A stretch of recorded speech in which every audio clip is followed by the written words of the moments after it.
Okay, and we're talking to Dogman Eyewitness who has seen the Beast of Bray Road most recently. And when was this that it occurred? So this occurred roughly in late June. I believe it was June 23rd or 26th of 2021 when I had my first visual encounter. Okay. The only one to date so far. Okay. And you only saw it one time, is that correct? One time, yes. And we had a vocal, an audio, or I guess a Class B sighting where we heard something that we could not identify the same day prior to the sighting. And what did that sound like?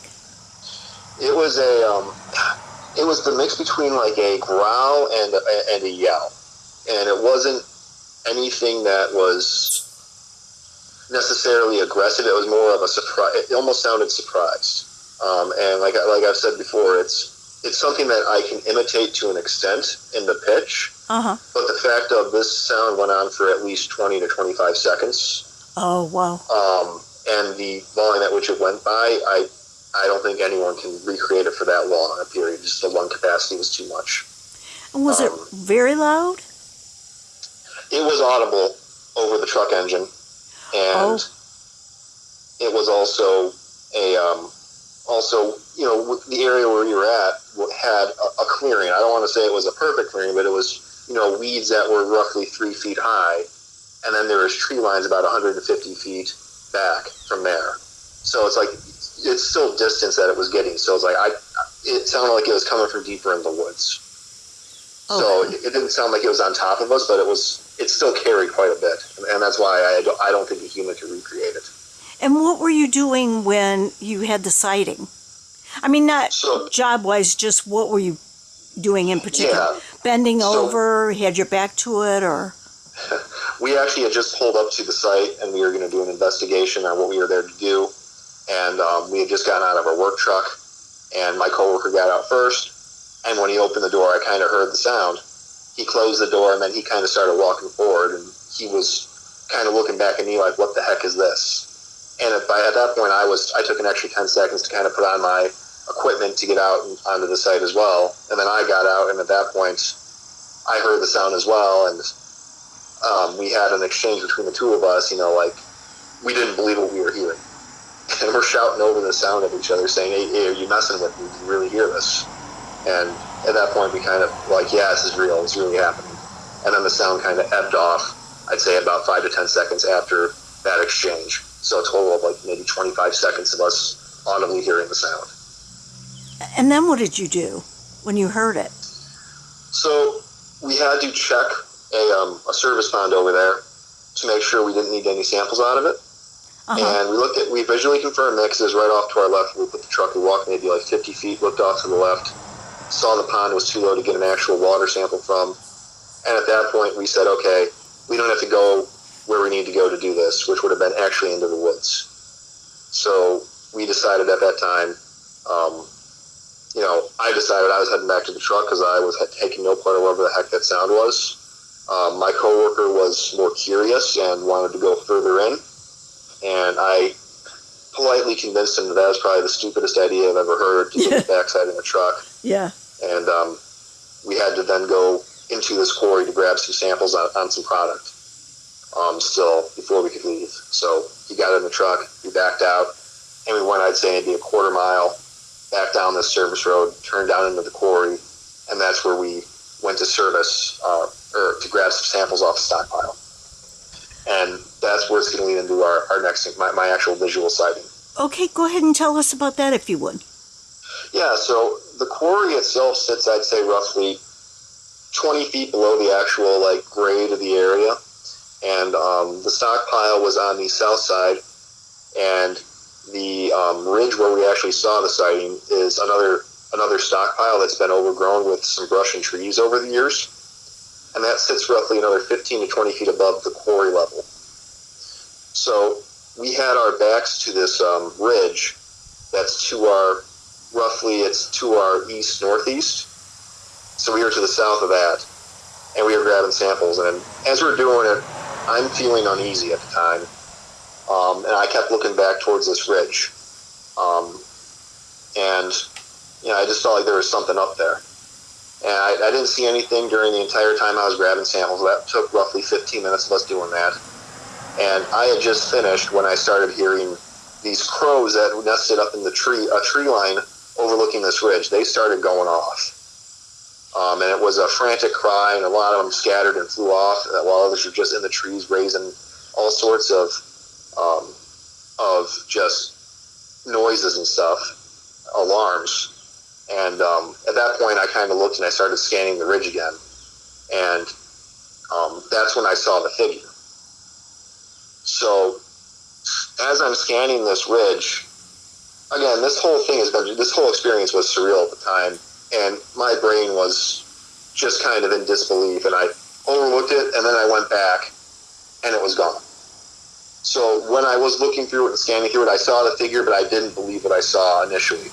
I thought I maybe mistook a log or a tree, like a tree stump or something like that. But when I looked back, it was gone. And so, was it on 2 legs or 4? So that gets back into this. I initially didn't really want to say anything until I could confirm how big this thing was. So we had to go back next week, or the week after this encounter, to resample anyway, just because reasons. When we went back, thankfully the quarry was in operation that day. We had our heavy equipment moving around, so all the animals that normally kind of come out when no one's up there were driven back into the woods. So I was able to walk over to that ridge, which is how I can say it's roughly 15 to 20 feet above the quarry. I was able to climb up there, and I put my coworker who was with me that day in the spot where I sampled, and I had him take the pictures looking back at that ridge to recreate what I saw. I never got any pictures of this creature because, again, it happened so fast I didn't have the option to. But when we looked back at the pictures in comparison, and where I can approximate where I saw this creature's head, I stand 6'4". This creature at least goes 7.5 to 8.5 feet tall. Okay. So it's clearly on 2 legs, and I did take several poses of me on my hands and squatting down to possibly simulate maybe a bear, like a black bear. That was my initial thought. Yeah. Even though there's really no bears around here. Yeah, I mean, the occasional, I did some research, and there's occasional one going through, but yeah, there's no reason for it. No. They're not common. And I figured, it'd make the news or something like that if there was a black bear sighting like it did down in Illinois a couple of years back. Right. So that going back to when I did get the brief look at this creature, and I'm going to really stress that this was a brief look. I'm not going to try to go out on a limb and assume what I saw, because your brain can play tricks on you. So from what I can recollect with certainty, I can tell you for sure there were pointed ears at the top of its head. They weren't extremely exaggerated, but I can tell you when I glance at it, you can clearly make out 2 pointed ears, a large head, and a thick neck. Now, I'm not sure if it had a mane of some sorts or it was just that thick. And then it had broad, what looked like shoulders. And then after that, it kind of just phases out into just a dark coloration with some lighter patches on there, which I'm assuming is like more of a timber coloration, like you see on like a timber wolf or something like that. Right. But it was mainly like a darkish brown. But there was clearly other colors in play. But I don't want to extrapolate any further than that, because I did not get, a crystal clear look, because this thing was over, I think, 1,000 feet away when we saw it. If we're looking at aerials and stuff and just kind of approximating. Right. So we had a far off encounter, thankfully. Yeah. Yeah, that helps. And my coworker did not see it. Oh, he didn't see it at all? No, he heard the sound the best. Okay. I saw the creature the best. Okay. And like I said, when I looked back and didn't see it, I kind of I looked at him and I said, "Hey, did you see that?" And he's like, "See what?" And he had his back to obviously the ridge when he was grabbing the last of his samples. And then what did you guys do after you saw it? We walked back up to the truck, which is about 500 feet away because of tire hazards going into that property. We didn't want to pop a tire, so we had it parked up on the service road. I tailed it back to the truck, got in, and left. And then we had another couple sites to sample, so we spent 2 to 3 hours on YouTube just kind of looking up different animal sounds, trying to figure out what we heard. Because, again, we're trying to discount what we saw, because, that's crazy if we saw an upright dog. Right. That's that big. Right. It's like I entertain the idea, but it's like I can't place it. But as we keep running out of ideas, I've had to kind of come to the idea that I probably saw the Beast of Bray Road, and I have to accept that. If someone wants to tell me there was a black bear in the area that day that goes 7.5, 8 feet tall, I'll thank them, shake their hands, and go away knowing I'm not crazy. But I don't see that happening. I mean, first of all, we don't have any bears here. There may be the occasional single bear passing through, going somewhere. I can tell you I've only heard of one in this area in the last, 8 years. So, maybe one every 5 years or something, but I can tell you that this is southern Wisconsin, and there's no bears here. So, yeah, and they don't get that big. No. Very rarely you might see one freak of nature get maybe close to 7 feet. They are not getting 7.5 feet, 8 feet tall. Right. And and like I said, when we go back to those photos, the width of this thing, like you basically take me, add another half me on there, and you might have maybe the width of this creature. It was big. Yeah, that's pretty scary. And when you look back on how fast this thing moved, obviously it must have known that I saw it. Right. Because when I went and did my scan back, it was gone. So that's showing that whatever this was dropped down either onto all fours or splayed itself out on its stomach and crawled back. Because the top of that hill or that ridge has a little kind of, because it's older stockpile material, it does have a lip to it, so it gives you an extra 1.5 to 2 feet of cover at the edge. Okay. So, so you think it dropped down to all fours? Or on its belly. I mean, that's the only thing that could. Okay. I mean, if it's that big and then it escaped or it moved that fast back. Okay. That's the only. Like I said, I'm taking a guess here. Maybe it did something else. I don't know. Right. But the way that whole area up there, that top of that stockpile, it's so just overgrown and it looks like they did a crapshoot job on it, because it's literally dotted with like little outcroppings of material that kind of raise up 6+ feet in certain areas, and it blocks your view from the rest of the quarry all the way to the thick woods where we heard the sound. So this thing very well could have run up, found a path up there, and then run down this ridgeline without being seen, just because it has so much cover up there. Yeah. And on our further investigation, when we went back to recreate the photos, we did walk up there a little ways to see what the heck was up there, and we did find a tree. And again, I'm not going to say this was the beast doing this, or this could have been a bird, or it could have been anything.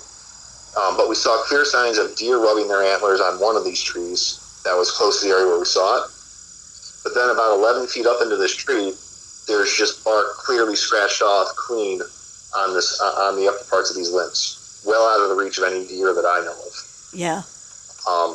And like I said, that could have been a bird, but and then further investigating the area of the quarry, we had a couple of stockpiles that are sand. There's actually, from the looks of it, I have video of me looking at some that appears to be bipedal tracks. Oh, okay. Into these, but again, this might have been maybe the quarry workers. It could have been rained or washed out, but it's just a random trail going halfway up and then they vanish. And there's no looks of anything returning back down. So whatever was up there, maybe it jumped down or maybe it got rained out. But I mean, that's the stuff that we've discovered since then, and we've put up some game cameras, and we've got some deer on there and animal life. So there is a population of critters up there that can sustain a large predator. Right. But we haven't caught anything else noteworthy yet. Well, I'd say leave the trail cams up, because I know somebody who regularly gets photos about 5 miles from there of the beast, and I've seen the pictures, so just to hang in there, because you don't give up, because you just never know. So what about the, you heard of the phenomenon of the orbs, right? Yes. Like on game cameras? Oh, yeah. Seen them. Right where we heard that sound, this is our first foray into game camera, so we are not experts at it at all. Uh-huh. But our first night, I captured from approximately 3:03 to like 4:30. Uh-huh. Just 2 orbs dancing in front of this camera trap we laid. Oh, that's cool. So, and like I said, I don't know if it was, if it's spiritual or it was just a glitch, but it was just weird. No, that's That whole awesome area is just because strange. I think orbs are, I know a few people don't like to believe they're connected, but I certainly, from everything I've seen and experienced, I know that orbs somehow are connected to Bigfoot and Dogman and all the other creatures that you see that are unusual out there. So I have no doubt you have orbs on your camera. Now, what did you do? So what did you do after you saw it? You just finished your work and got out of there? Thankfully, I had finished sampling my coworker after I asked him if he saw it. He had pretty much collected his last sample, and we just decided, we were both just kind of weirded out. We just said, you know what? Whatever that is, it doesn't want us up here. Let's just get back in the truck and leave. Well, and that's exactly what we did. Yeah, I don't blame you. And you don't go back out there alone anymore, do you? This stems back to I think 2019, 2020. Is when I eventually figured out where Bray Road is at, and I had always been apprehensive going up there alone. Never liked it. Yeah. And after I figured out where Bray Road is at, and after one experience in the woods back there, just being unnerved, didn't hear or see anything, but the woods were just dead quiet and felt like there was a predator around. I told my coworker, I'm like, I'm not going up there alone anymore. It's too dangerous. No, good for you. So he comes up with me now just because we both agree it's just the site itself is just too dangerous for one person to go. Well, good. I don't blame you. I wouldn't go alone either. I never go alone. And if nothing else, you never know what humans are going to do either. I fear humans far more than I fear a Dogman or a Bigfoot. That's for sure. Oh, yeah. Now, so you haven't seen anything or heard anything since, right? No, we haven't heard or seen anything, but we really haven't gone up there either. We were planning to go last week, but we had to, unfortunately, we had to loan out our work truck to another coworker. So we're hopefully in the next month or so, we're going to try to get up there and do another, set up the game cameras again and try again for some more photos. But we'll see what happens with that. Okay.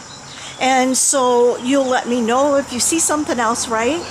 Yeah, you'll be the first. You guys will be the first people to know about it if we catch anything worthwhile mentioning. But we'll see what we can pick up. Great. I really appreciate it. Well, thanks for talking to me, and I'm going to shut the recording off now, and let's just talk a few minutes without the recording going, okay? Sounds good to me. Thanks.